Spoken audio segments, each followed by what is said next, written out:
It is now precisely 7 o'clock.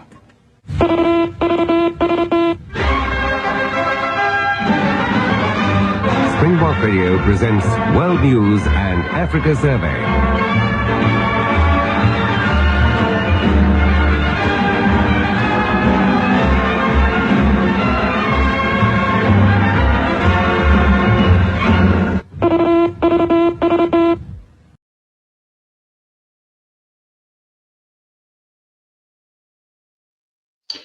Good morning.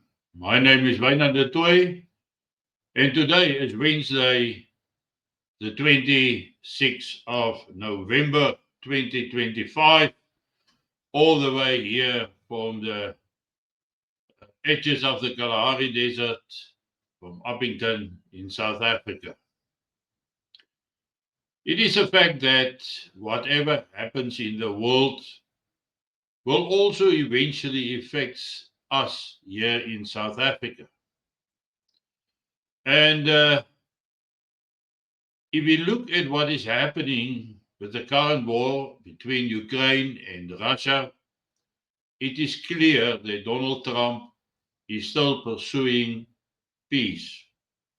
He's drawn up a 28-point plan, which is more or less in line with what Russia wants, and that is no concessions, or rather, Ukraine will have to make concessions, except the fact that they will receive no NATO membership. They must accept a reduced military force, and they must recognize Crimea and Donetsk as Russian territory. But we must never forget the role that the mainstream media is playing in portraying a winning Ukrainian side. We know of the lengthy propaganda efforts that's being put in by Ukraine leadership, by European Union leadership, and the Biden administration before Trump. And they all had a unified vision of destroying Russia, winning on the battlefield idea, and which we have predicted will not be able to be done. Russia as a country is always proven to be a slow starter and then gradually build up and become stronger and stronger. And now, after this 3.5 years of fighting in Ukraine, we see a very much stronger, well-armed army than ever before. But still, the mainstream media portrays this image that Ukraine is winning the war, despite the fact that the Russians is advancing on all fronts. It is clear that with very little land outstanding to be taken, to have a complete success of the special military operation, small pieces of land still exist to be taken. But every once in a while you see Zelensky make the statements that in fact Ukraine is advancing. But if you look at their own maps, then you can see it's the contrary that is true. But somehow was Donald Trump initially misled by his own senior personnel, fed the wrong information about the real situation, create the impression that Russia was the one that needs peace, that Russia was the one that is losing the soldiers, that Russia was the one who was wary of this war. On the contrary, Ukraine has lost up to 1.7 million fighting soldiers, many hundred thousands more wounded.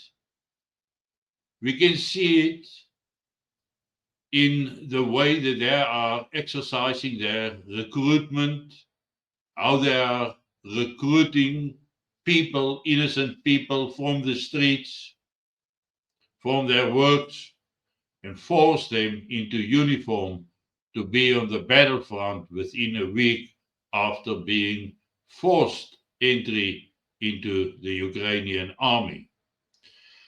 We see Ukrainian army members deserting in huge and large numbers and flee across the borders to Poland and other countries just to get away from the fighting and the dying. And one would have realized that since Donald Trump got a different attitude than Biden, that the West will support his decisions on what must happen between Russia and Ukraine. Of course, Ursula von der Leyen was the first one who said Ukrainians' borders cannot be changed. No limitations can be put on Ukrainian armed forces, and Ukraine should be allowed to join the European Union as well as NATO. The 28-point plan was considerably changed by Zelensky, where he still seeks peace by winning against Russia. The total destruction of Russia is a necessity. They don't want to accede any land. They want to return to the borders before 94.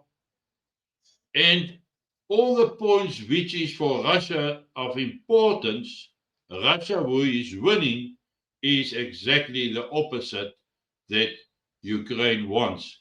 Once again, the role of the mainstream media is very important. And that's why this young person from Ukraine say, if Zelensky signs the deal, Ukraine will be the first nation in history to surrender while winning a war. And that is unacceptable. That shows us that even people inside the western part of Ukraine and in Kiev believes unconditionally that they are winning the war. And the concerned voices of the families of the disappeared, the dead soldiers, is being quieted down. Nobody hears anything, nobody sees anything. And one of the reasons why I think that peace is very far off in Ukraine, between Ukraine and Russia, is exactly the fact that the whole world was misled into this belief that they can actually win on the battlefield, a strategic defeat of the military on the battlefield. That is what they want. Interesting. Rick Sanchez said Ukraine is losing land at a faster rate than European funding disappears into the Kiev regime's offshore coffers. So why reject Trump's peace deal when things are clearly going from bad to worse? Zelensky has lost either the plot or is addicted to war. Yeah, and Viktor Orban, member of the European Union, he says clearly there that the European Union wants the war to continue. But fortunately, it doesn't have the money, says Hungarian Prime Minister Viktor Orban. And of course, the European Union want to sanction Hungary on the different take that they have on this war, that they have on the solution to get peace. But it is as if this globalist leadership of Europe is focusing on a must-have war. They can only have peace once Russia suffered a strategic defeat on the battlefield, which is not going to happen. It can't happen. In the end, they cannot continue with the fight, Ukraine and Europe, if the United States is not behind them with the money. Because they need the United States for weaponry, they need it for money to support Ukraine in its war efforts. But there's a $46 billion scandal, money that has disappeared into the pockets of Zelensky himself.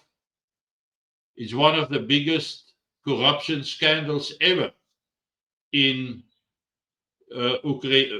Ukraine.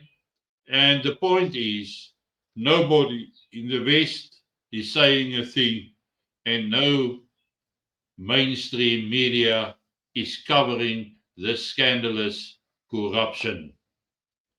That brings us to the point where we say, well, our future in South Africa, which is also under threat due to this war and the crazy Europeans who wants to go in a full-out war against Russia. But they know they cannot do it alone. They got to have the United States on board. But Donald Trump and his administration is standing right in the way. That's why you hear sounds even from Ukraine that they are willing to fight and wait for whenever the Donald Trump government is over, as if they expect already a democratic win in the next elections of 2028. They say so much. So the point is, we are not going to have a war. We are not going to have peace. We are not even close to peace. And the war will escalate and escalate and escalate. And in the end, there's only one way for Russia to end this war, and that is a total defeat of Ukraine. And that is happening faster than the world wants to believe, because the mainstream media is still telling them otherwise. Think about this. Just remember, if a world war breaks out, South Africa will also be on the receiving end. Enjoy your condensed milk coffee this morning, and I see you again next Wednesday with my English broadcast. Have a nice day.